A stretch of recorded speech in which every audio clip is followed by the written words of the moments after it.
बेटा हमारा जो टॉपिक है वो है बफर विलियन। ठीक है, बफर विलियन क्या होता है समझने का प्रयास करना आप लोग।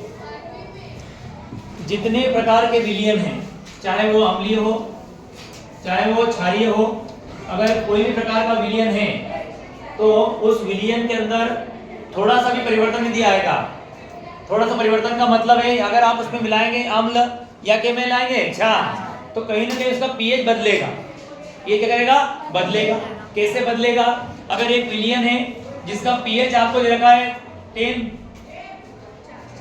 पीएच कितना दिया आपका 10, आपने इसमें एसिड मिला दिया। क्या मिला दिया आपने? एसिड, अम्ल। तो एसिड मिलाने पर पीएच क्या होगा? पर घट जाएगा, 9 से हो जाएगा 8 या 7। लेकिन हमारे पास कुछ विलियन ऐसे हैं जिनके पीएच मान अगर मान लो कितने आपके x, और थोड़ी सी मात्रा में आपने इसमें अम्ल मिलाया या थोड़ी सी मात्रा में आपने क्या मिलाया इसमें क्षार, तो अम्ल या क्षार दोनों को मिलाने पर इसके जो पीएच मान है उसमें कोई चेंज नहीं आता। पीएच जितना है उतना का उतना बना रहता है। तो जिन विलियनों के पीएच में थोड़ी सी मात्रा में अम्ल या क्षार मिलाने पर परिवर्तन नहीं आएगा वो विलियन कहलाएंगे आपके बफर विलियन। क्या कहलाएंगे? बफर विलियन। और बेटा बफर विलियन का बहुत ज्यादा महत्व है हमारे दैनिक जीवन में, क्योंकि हमारे पेट के अंदर होने वाली कई प्रकार की जैव रासायनिक क्रियाएं, जीवों के शरीर में, पौधों के शरीर में होने वाली जैव रासायनिक क्रियाएं तभी संभव हैं जब यदि वहां पर बना हुआ विलियन या बना हुआ माध्यम के साथ का बफर। उदाहरण के लिए हमारे स्टमक के अंदर, हमारे पेट के अंदर डाइजेशन होता है प्रोटीन का, और प्रोटीन का डाइजेशन का काम करवाने के लिए उत्प्रेरक या एंजाइम का उपयोग किया जाता है। जो एंजाइम प्रोटीन के डाइजेशन में भाग लेते हैं उसमें नाम सुना होगा आपने, पेप्सिन और ट्रिप्सिन। पेप्सिन और ट्रिप्सिन। तो पेप्सिन और ट्रिप्सिन नाम के जो एंजाइम है वो उस अभिक्रिया में तभी भाग ले पाएंगे जब पेट के अंदर आमाशय में जो हमारा पीएच मान है वो कहीं ना कहीं 1.4 से 2 के बीच में हो।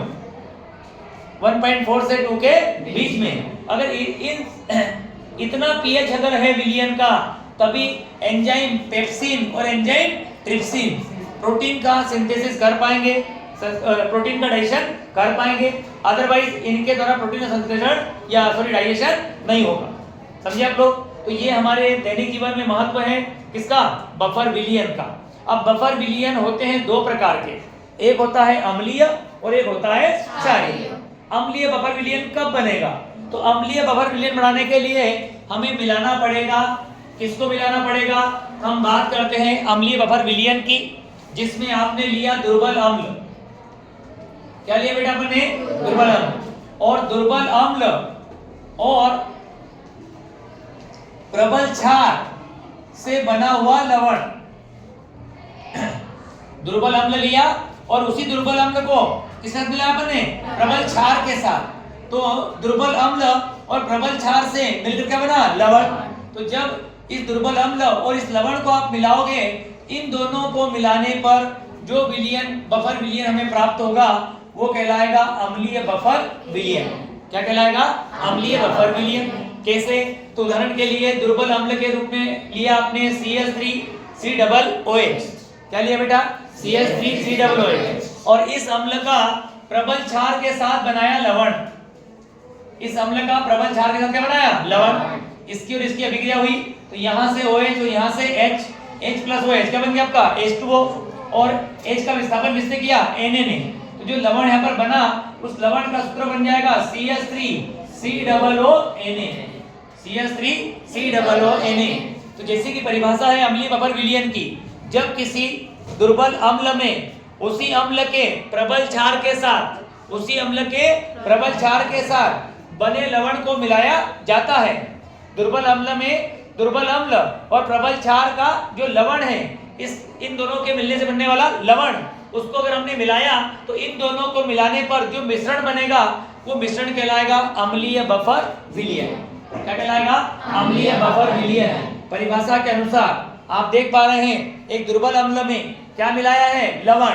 लवण किससे मिलकर बना है? उसी दुर्बल अम्ल की प्रबल क्षार के साथ क्रिया से, उसी दुर्बल अम्ल की प्रबल क्षार के साथ क्रिया से इन दोनों को मिलाएंगे तो जो बफर विलियन हमें मिलेगा वो कहलाएगा बेटा आपका अम्लीय बफर विलियन।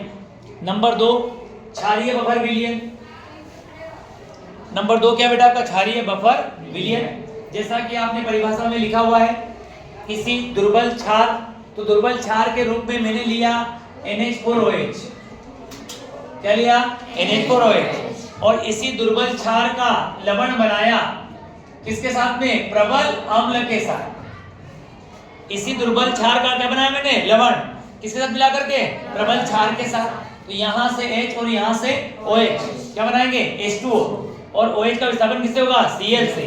तो क्षार और अम्ल से मिलकर बनेगा लवण, क्या बन गया आपका? Ammonium chloride. क्या बना है? Ammonium chloride. तो दुर्बल क्षार और अमोनियम क्लोराइड, इन दोनों को जब मिलाओगे तो इनको मिलाने पर जो विलयन बनेगा वो कहलाएगा क्षारीय बफर विलयन। क्या कहलाएगा? क्षारीय बफर विलयन। बात समझे आप लोग?